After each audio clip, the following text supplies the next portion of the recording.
Voice of America Washington से news minute के साथ मैं हूँ सारा जमान। जनूबी सूडान में नस्ली बुनियादों पर बढ़ते हुए तशद्दुद को रोकने के लिए अफ्रीका में मौजूद अक़वाम मुत्तहिदा के 5,500 फौजियों को वहाँ मुंतकिल करने पर सिक्योरिटी काउंसिल में आज वोट मुतवक्को है। नाइजीरिया की फौज ने कहा है कि उसने जुम्मे को मुल्क के शुमाल मशरिक में फौजी बैरकों पर हमले के जिम्मेदार अफराद की तलाश में अब तक तकरीबन 50 शिद्दत पसंद हलाक कर दिए हैं। वजारत दिफा के मुताबिक हमले में 15 फौजी और 5 आम शहरी हलाक हो गए थे। मिस्र में आज पुलिस के एक हेडक्वार्टर के करीब कार बम धमाके में कम से कम 13 अफराद हलाक और 125 से जायद जख्मी हो गए।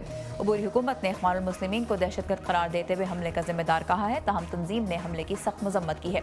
और अमरीकी इदारे नेशनल रिटेल फेडरेशन के मुताबिक इस साल तकरीबन 50% अमरीकी सारिफीन क्रिसमस के तोहफे दुकानों के साथ साथ इंटरनेट के जरिए खरीदने का इरादा रखते हैं। ये अमरीका में ऑनलाइन क्रिसमस शॉपिंग करने वालों की 10 सालों में सबसे बड़ी शरह होगी। ये था VOA न्यूज़ मिनट। खबरों की तफसीलात urdu VOA.com पर।